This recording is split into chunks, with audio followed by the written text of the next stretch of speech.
Hello there, you absolute legends. Emma McElhinney here with Piss Off Perimenopause and the musings of a bullshit queenager.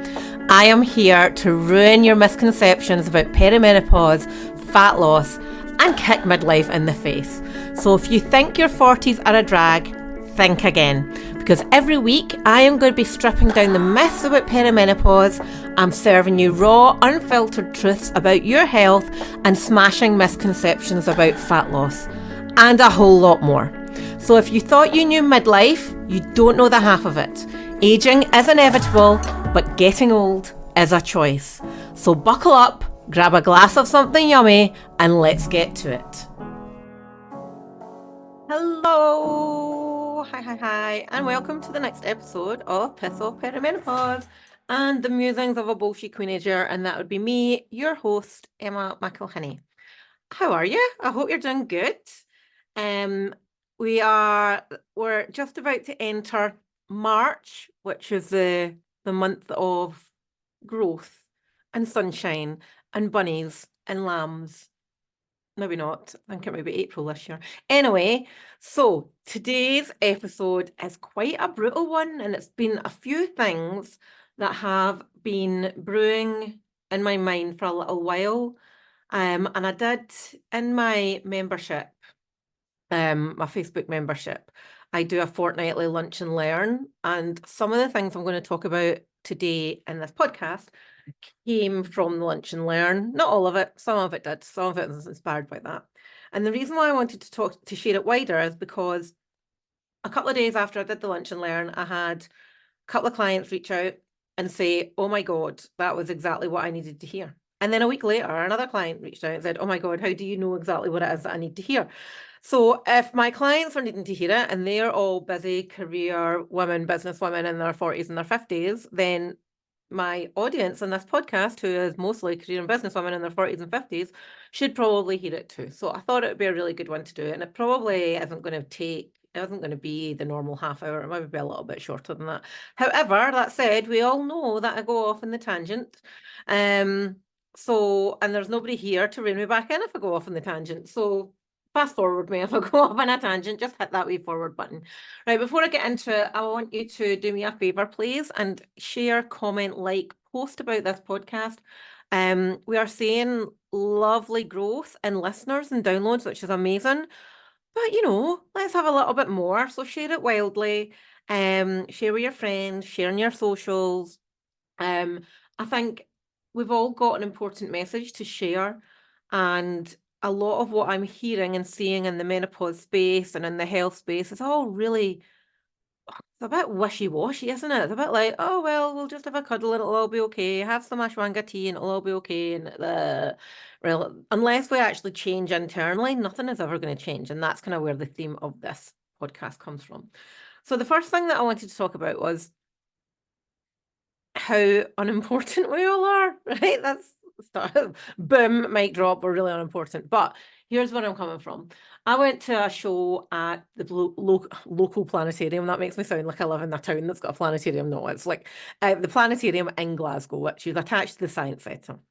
And they were doing this Pink Floyd thing, Dark Side of the Moon. Now, in my teenage years, I spent a lot of time listening to Dark Side of the Moon, and I've never particularly loved Pink Floyd Dark Side of the Moon. I'm more of a dancey kind of a woohoo, let's get moving rather than a sitting down introspective kind of a gal. But anyway, you know what it's like when you're 15, 16, 17, 18, you do the things. So anyway, it was the Dark Side of the Moon playing at the planetarium alongside some like amazing graphics. So if you've never been in a planetarium, you go in and you sit down and the seats are all tilted backwards and you're looking up at the inside of a dome, and they use this dome. So this dome is very much used for planetary stuff and stars and the universe and all the things. So the guy came out and he's like, welcome to the Dark Side of the Moon. It's going to be awesome. Yeah. And I had gone with Archie. So this was a gift for me and my husband, inverted commas, for Christmas, and we've since separated. So I phoned them up and gave them like, oh my God, I've separated, my husband can't go. So she's like, I'll move it to one of the matinees so you can bring your child. So it was me and Archie. Now into music, and he's quite into AC/DC and Guns N' Roses, Metallica, So he's not quite there with Pink Floyd, but I made him listen to the album. He was like, oh, that's quite good. So we went. So the rest of the audience was not 45-year-old women and their children. It was men in their 50s, 60s, maybe even older, maybe even 70s. A lot of men who maybe had had a little bit of a joint before they went in because they were not quite compos mentis. And there was some 16 and 17-year-old youths who maybe had had a joint before they went in as well. So anyway, you sit down and the wee guy comes out and he tells you all about the planets and tells you about there's Orion and there's the Big Dipper, and it's all very amazing. Like, it's really, really amazing. And he was talking about this is Earth, and then he was talking about galaxies, and then he was talking about Milky Way, and then he was talking about all the billions and billions and billions and stars and billions and billions, and zoomed out. I'm like, we are really insignificant in the grand scheme of things as individuals. And there's over 8 billion people in the world. And so many of us spend so much time worrying what everybody else thinks. And we really need to go over that. We really need to go over ourselves. We're not that important in the grand scheme of things. Even on Earth, we're not that important in the grand scheme of things. So it's time to speak up. It's time to do the action. It's time to ruffle some feathers. It's time to stake your claim in the world. Like, so many people, I've had so many clients like, I don't want anyone to know that I'm getting coaching to help me with my body. Like, why? Oh, because I'm embarrassed to admit that I need help. Why? Like, if you had a broken arm, would you just let it dangle there and suffer in silence because you're embarrassed that you got a broken arm? No. Like, we've seen the change in how we approach mental health. Like, 20 years ago, people wouldn't do anything about their mental health, but now we recognize it as, it's the same as our physical health. If we are suffering from depression or anxiety, we go to the doctors and we get help with it. We don't suffer in silence. If you can't do something, if you can't change the body the way you want it, get help for it. Like, there's nothing to be ashamed about. And if you are somebody that judges other people for their goals, then shame on you. I have seen last year, I've not seen as much of it this year, and it's definitely not because of the work that I've done on it, because I am insignificant in the grand scheme of things, but I used to see other women getting absolutely slated on social media for wanting to lose weight. Absolutely slated by people who are, what you would typically call elite level people. Like, they've got a lot of money, they've got a big audience, they've got, they're listened to, they're well respected. But to shame somebody for wanting to lose weight and telling them they shouldn't want to do that, like, that's just not on at all. But anyway, so we're all insignificant, which is a bit shit. It kind of makes you want to go, well, I'm just going to crawl up into a ball and it doesn't really matter. But absolutely not. It means that you've got, like, you might not change the world. Like, I had this thing years ago when I first started shopping in Aldi, and I was horrified to learn that all the fruit and veg was shrink wrapped. And I'm like, how am I going to change the world if we can't even keep broccoli out of plastic? But anyway, we're probably not going to change the world, like one single thing, but we can change one person's world. We can change one person's life. We can easily make somebody happier, make somebody healthier, give somebody an easier time of it, help them out. There's so many ways in how we can change people's lives. Here's another example. Council tax, right? So I had to deal with our council tax recently. Council tax isn't something that I would normally ever deal with. It's just something that comes out every month. You pay for it and you get a bill every year that says, oh, it's gone up by £5 gazillion. But I had to phone them for something. Now, my previous times ever phoning our local council have been woeful at best, right? So absolutely woeful. It's one of those ones, whenever you phone them, you're like, oh my God, just put me in charge for 10 weeks and I'll fix it all.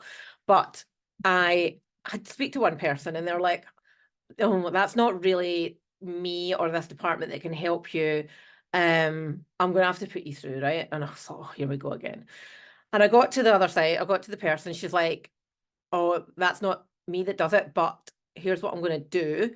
I know the person that does, so I'll put you on hold just now. I'll phone through it and I'll figure out what we can do. And she did the thing and she came back and she's like, right, it's all fixed. You're going to get a rebate, but we can only send it to you in check. I know you probably want us to put it onto this new account, but it'll only be sent by check. So I've done it all. It's all fixed. Here's my name. Here's my reference number. Just reference me and the time and the date of the call if you need to go back in touch, right? She changed my day. She changed my entire perception of a big employer in my area, like entire perception. So we've got the ability to change someone's life, even like not necessarily as a coach or not even necessarily in your job, but even just giving somebody a smile in the street. So there you go. We're so insignificant. You can choose what you do. You can plod through life waiting for it to be over, or you can go out and grab the opportunities that are in front of you. It's as easy as that. And when I started thinking about that, I was like, oh, hell, I am. And there's going to be a bit of a theme through this. But yeah, it's amazing. It's amazing to, just recognize how big the planet is, how big the universe is, how much else there is to be discovered. And we get so caught up in council tax and so caught up. And at the moment, I'm really caught up in the exact color of throw that I want for my new bedding, right? So yeah, that shit doesn't really matter. Let it go. Right. The second big, hard truth, and this is kind of where one of the things that I did in my Lunch and Learn was about you are responsible for everything that you do, everything that you think. And chances are a lot of people listening to that are in a place where they want to change their bodies, or they want to feel healthier, or they want to feel better about themselves. So if you are spending your time not doing the right things and bitching about the results that don't come, you're responsible for that. You're responsible for everything that you ate. You're responsible for the exercise that you did or didn't do. You're responsible for your thoughts. And that's a really hard truth to learn. And I've got clients who will blame everything and anything not on themselves. Well, I couldn't do that because it was so-and-so's parents' evening and I couldn't do that because of blah, blah, blah, blah, blah, blah, blah. We're responsible for ourselves. We're all grown-ups. We're not toddlers anymore. We are grown-ups and we are responsible for all the actions. We're responsible for what we think. Now, we're not responsible or in control of all the external things that happen. No one ever is. We're not in control of that. But we are absolutely in control of ourselves. So if you're in that place, and it's a really hard place to recognize, and I've been there, we've all been there. But what a really good way to get out of that. And it's almost a little bit like a ongoing life pity party, like it's all somebody else's fault. But how do we get out of that? So see that pity party where it's all somebody else's fault? You shrink the amount of time that you allow yourself to believe that. You have a 5-minute pity party or a 10-minute pity party or a 15-minute pity party, and you bitch and you moan and you complain that so-and-so booked the thing wrong in your calendar, or that your husband put too much butter in the sauce, or your best friend made you drink a gallon of wine last night. Have that pity party, but then it's right, I need to pull up my big girl pants here because I was the one that put the glass to my mouth. I was the one that ate the food. I was the one that didn't check the appointment. And when we start taking full responsibility and extreme responsibility of our own actions, the buck stops with us. And when the buck stops with you, that's when you start making better choices. And that's when you can start going, right, okay, if I want that over there, if I want that goal, if I want that whatever, then only I can do the things that are going to get me there. And it's a game changer. Game changer. The third thing this is quite deep. I am sorry, it is quite deep, but life will and can change in a millisecond. And I don't know, this is something that I've noticed about myself. And I don't know if I can't even say the word that I want to say, but this notion of catastrophe, making everything a catastrophe, right? Real life example. Last summer, I can't remember, summer, early part of the year, me and my husband and son went away on a caravan holiday, and me and my son went for a big adventure walk. We go adventure walks, and we were like in this adventure walk. I think we had the dog. We did have the dog, and we were in this really isolated place. And we were walking alongside a river, and there wasn't even any path. Walking along the river, and in the distance, I could see people fishing in the river. Right, my immediate thought was, "Oh my God, we're going to get murdered." It wasn't like, "Oh look, they're fishing." It was, "Oh my God, we're going to get murdered." And I'm like frantically looking around to find alternative routes around this river. And there was no alternative. So I was like, oh my God, I can't turn it around and walk the other way. Like, that's horrific. So all the time in my head, I'm like, what do I do? What do I do? So I'm like having my car keys in my hand, like getting the dog primed. Like, my dog has got no way of obeying anything that I say or do anyway, right? And even if I said to him, like, kill, he'd be like wagging his tail, going for a pat. But life can change in an instant. So whether that is a decision that you make, maybe that's you know, an accident or something absolutely horrible, and touch wood, nothing like that happens. But I think back to, remember in the 90s, that movie Sliding Doors? And you think about that, it's absolutely mind-blowing. And I suppose it goes back to that whole, the universe is a big place. The universe is a big place. And not everything that you do, not every decision you make, not every action you do is going to be the right one. You're going to fuck up. Everybody fucks up. We've all fucked up. Some people fuck up more than others. Some people never accept that they fucked up. And some people only accept that they fucked up. You know, there's, life is going to change in an instant. And the only way to not let that freeze you in a place of inaction is to take messy action. Take messy action, right? So, you know, let's take my website, for example. It's been a bit of a mess, teamemw.com, if you're interested. It's been a bit of a mess. And it had a page for this and a page for that and a page for that. And then since November, I went to a retreat in Lanzarote with my sales coach, a lady called Anna Payne, if you don't know her. We were in Lanzarote and we were going through websites, and she had a marketing expert there, and we were talking about, why don't you just have one page that's got everything on it? Like, it's got your free PDFs, it's got the links to your podcast, it's got your links to your sales page for your membership, links to your sales page for your coaching, and it's just one page. And I was like, yeah, I'll get to that. And I eventually got to that. So that's what, 5 months later, I have got to that and done it now. So if you're interested, it's teamemw.com/everything. But that was an example of imperfect action, right? I had a web page, I had a website, I had all the stuff that I needed on it, but it looked shockingly bad. It was formatted badly. It was a bit messy, but it was imperfect action. I was out in the public environment. I had a website that people could access. And the same applies to you. Like, you might be waiting for the perfect time, for example, to work with me. You might be waiting for the perfect time to start your next diet. You might be waiting for the perfect time to join the gym. There is no perfect time, because you don't know what's around the corner. You literally do not know what is going to happen in the next minute. And this is another thing that I don't know if it's an age thing, and it's only something I've really noticed as I've got older, is that every time I hear or see the blue lights, flashy lights, a siren, I can feel my anxiety levels increasing, because you're like, somebody's life potentially has changed forever.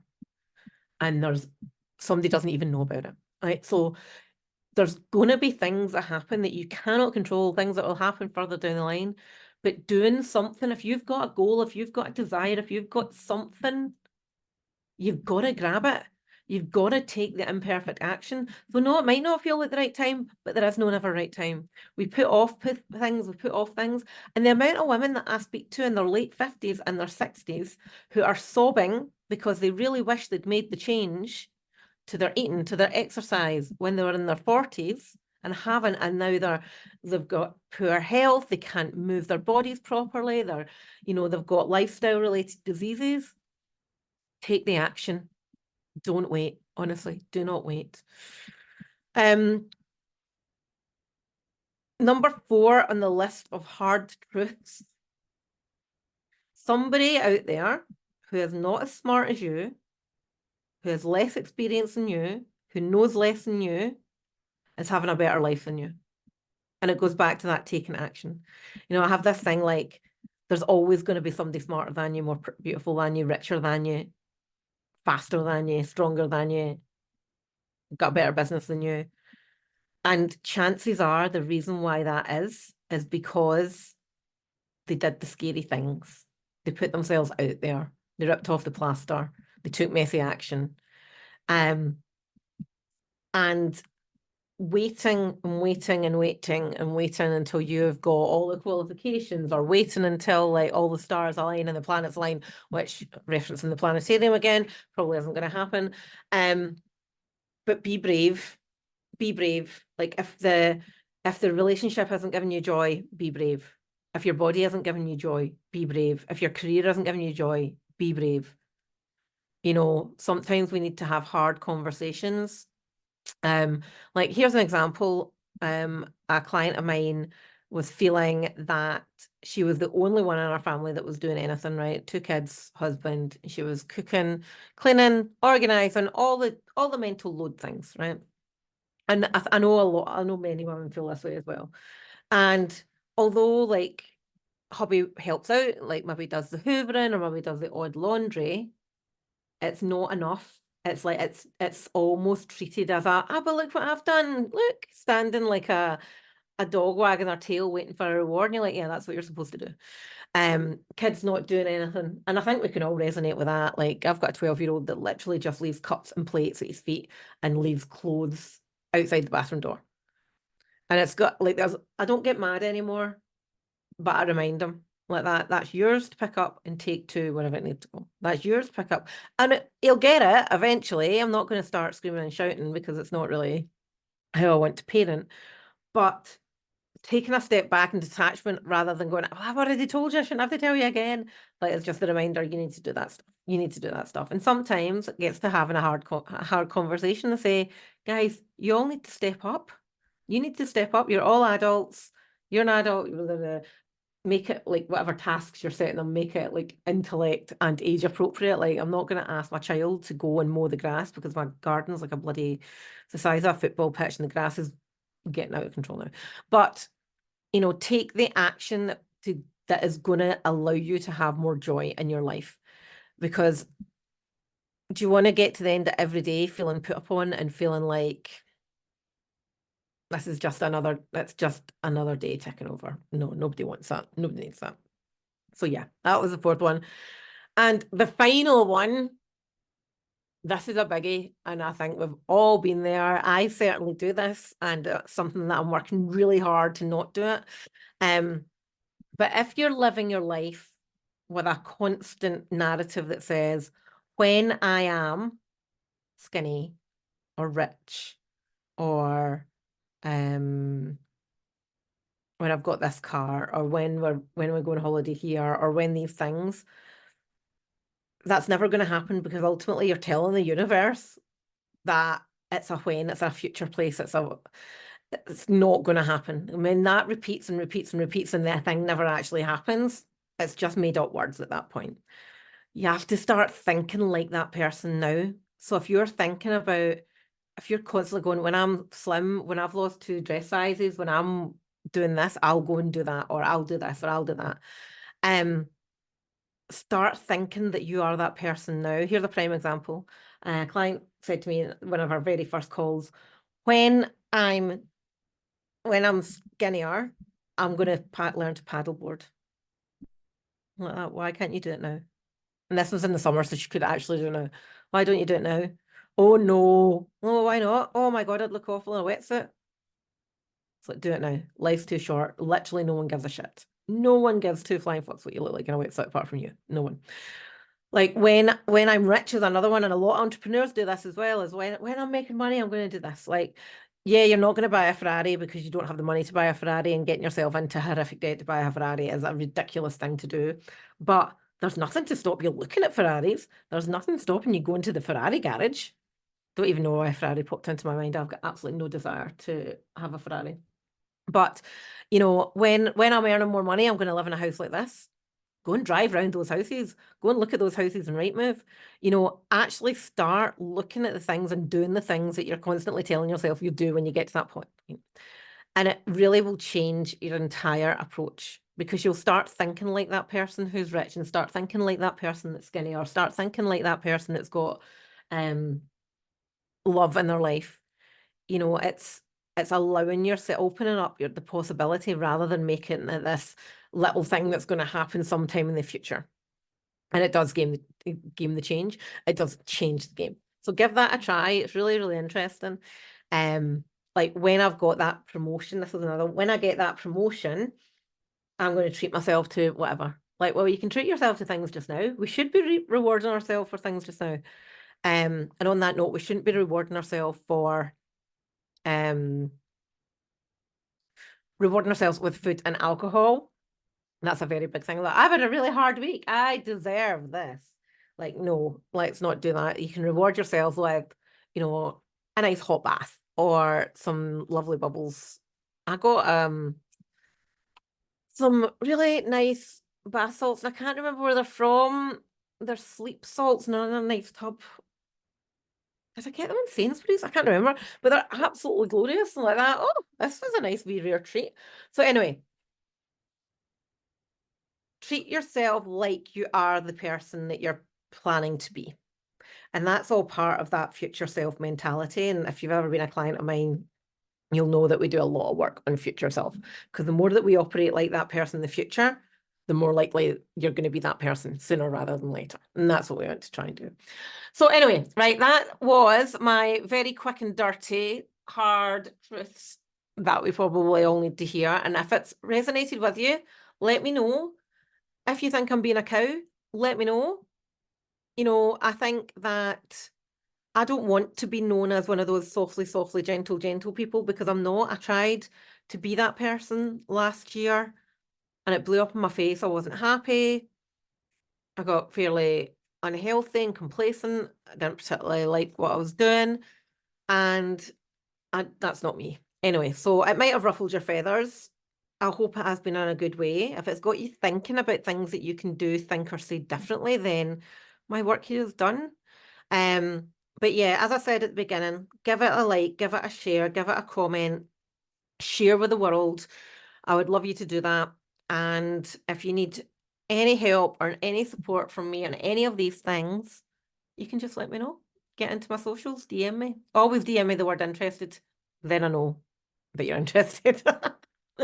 Right, on that note, I will speak to you all soon. Have an amazing day, my loves, and thank you for listening to Piss Off Perimenopause and the musings of a bullshit queenager.